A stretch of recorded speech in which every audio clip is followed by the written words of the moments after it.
Hi friends, అందరికీ నమస్కారం. Welcome back to my channel. ఈ వీడియోలో సీఎస్ గారి చేతికి పీఆర్సీ నివేదిక అండి. చీఫ్ సెక్రటరీ గారి చేతిలో పీఆర్సీ నివేదిక. మరి ఫిట్మెంట్ అప్పుడే ప్రభుత్వంపై ఉత్కంఠత అంటూ ఈ యొక్క అప్డేట్కి సంబంధించిన పూర్తి వివరాలైతే వీడియోలో తెలుసుకుందాము. వీడియో ఎక్కడే కానీ స్కిప్ చేయకుండా ఎండ్ వరకు చూసేయండి. అప్పుడే ఇన్ఫర్మేషన్ పూర్తిగా అర్థమవుతుంది. అలాగే వీడియో చూస్తున్న ప్రతి ఒక్కరు వీడియోకి అయితే లైక్ చేయండి ఫ్రెండ్స్. ఈ వీడియోని తోటి ఉద్యోగ పెన్షన్ మిత్రులతో అయితే షేర్ చేయండి. కొత్తగా చూస్తున్న వారైతే తప్పకుండా మన ఛానల్ని సబ్స్క్రైబ్ చేసుకోండి ఫ్రెండ్స్. సబ్స్క్రైబ్ చేసుకుంటే నేను చేసే ప్రతి ఒక్క వీడియో మీ వరకు రీచ్ అవుతుంది. సో సబ్స్క్రైబ్ అయితే చేసుకోండి. ఇంకా వివరాల్లోకి వెళ్దాము ఫ్రెండ్స్. తెలంగాణ రాష్ట్ర ప్రభుత్వ ఉద్యోగులకు, ఉపాధ్యాయులకు, పెన్షనర్స్కి వీరు ఎంతో కాలంగా ఎదురు చూస్తున్నటువంటి రెండవ పీఆర్సీ. సో మనకు తెలిసిందే, తెలంగాణ ఆవిర్భావం జరిగిన తర్వాత ఇప్పటికి దాదాపు ఒక పీఆర్సీనే ఇచ్చారు. సో ఈ 10 ఏళ్ల కాలంలో ఒక పీఆర్సీనే ఇచ్చారు. ఇప్పుడు రెండో పీఆర్సీ రావాల్సి ఉంది. మరి ఈ రెండో పీఆర్సీ నివేదిక వ్యవహారంలో ఈ ఒకటో పీఆర్సీ కేసీఆర్ గారి హయాంలో ఇచ్చారు. ఇప్పుడు రెండో పీఆర్సీ ఇప్పుడు ప్రజెంట్ కాంగ్రెస్ ప్రభుత్వం, రేవంత్ రెడ్డి ప్రభుత్వము ఇవ్వాల్సి ఉంది. ఈ నివేదిక వ్యవహారంలో నేడు అత్యంత కీలకమైన అడుగు అయితే పడబోతోంది. యాక్చువల్గా రెండో పీఆర్సీని కూడా కేసీఆర్ గారు హయాంలోనే కమిషన్ ఏర్పాటు చేశారు.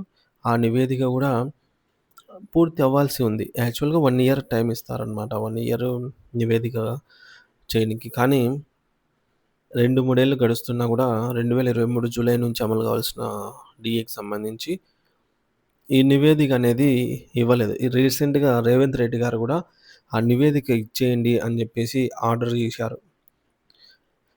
మరి పీఆర్సీ కమిటీ చైర్మన్ శివశంకర్ గారు నేడు ప్రభుత్వ ప్రధాన కార్యదర్శి, చీఫ్ సెక్రటరీతో ప్రత్యేకంగా సమావేశమై పీఆర్సీకి సంబంధించిన సమగ్ర నివేదికను అధికారికంగా అయితే సమర్పించనున్నారు. మరి జూన్ 2వ తేదీలోపే ఈ నివేదికను తెప్పించుకొని ఉద్యోగ సంఘాల జేఏసీ మరియు ఉపాధ్యాయ సంఘాల నేతలు గతంలో ముఖ్యమంత్రి రేవంత్ రెడ్డి గారిని కోరగా ఆయన సానుకూలంగా స్పందించి అధికారులను ఆదేశించారన్నమాట.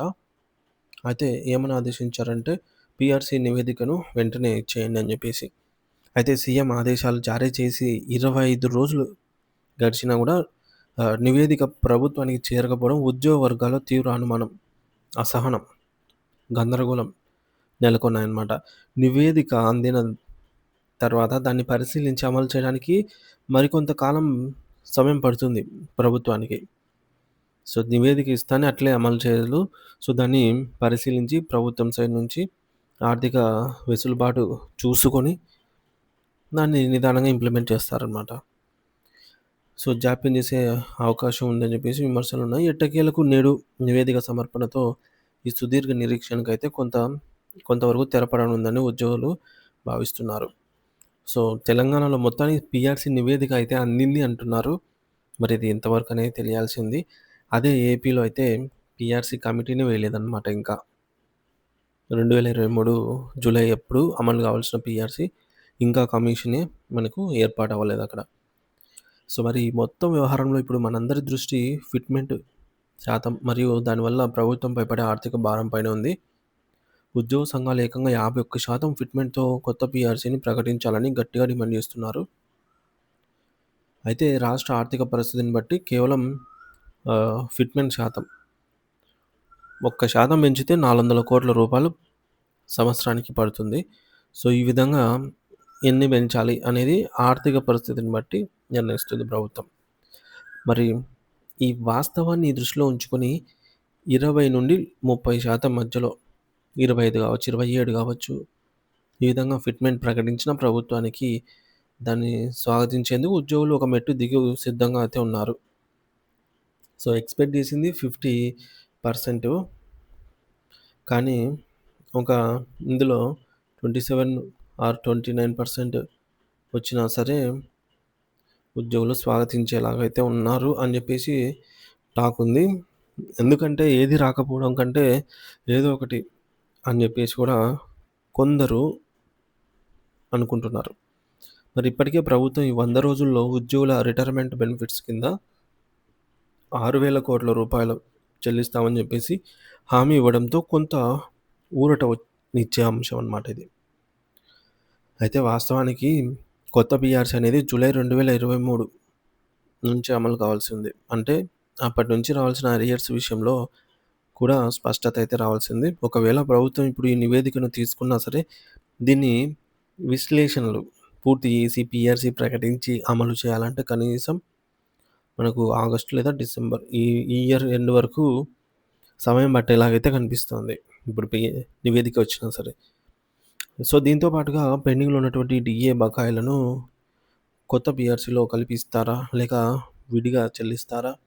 అనే అంశంపై ఉద్యోగుల్లో పెద్ద ఎత్తున అయితే చర్చ జరుగుతోంది. ఇదిలా ఉండగా ఉద్యోగుల ఆరోగ్య పథకమైనటువంటి ఈహెచ్ఎస్ అమలుపై చర్చించడానికి నేడు సాయంత్రం 4 గంటలకు సచివాలయంలో జాయింట్ స్టాఫ్ కౌన్సిల్ సమావేశం, అత్యవసర సమావేశం అయితే జరగనుంది. సో, ఈ పరిణామాలన్నీ గమనిస్తుంటే ప్రభుత్వం ఉద్యోగుల జీతభత్యాలు మరియు ఆరోగ్య భద్రతపై ఏకకాలంలో కీలక నిర్ణయాలు తీసుకునే దిశగా అయితే అడుగులు వేస్తున్నట్టు స్పష్టమవుతోంది.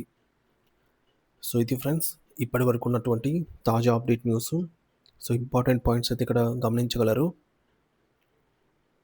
సో, దీనిపై మరింత సమాచారాన్ని అయితే మనకు అప్‌కమింగ్ వీడియోస్‌లో ఖచ్చితంగా తెలియజేస్తాను.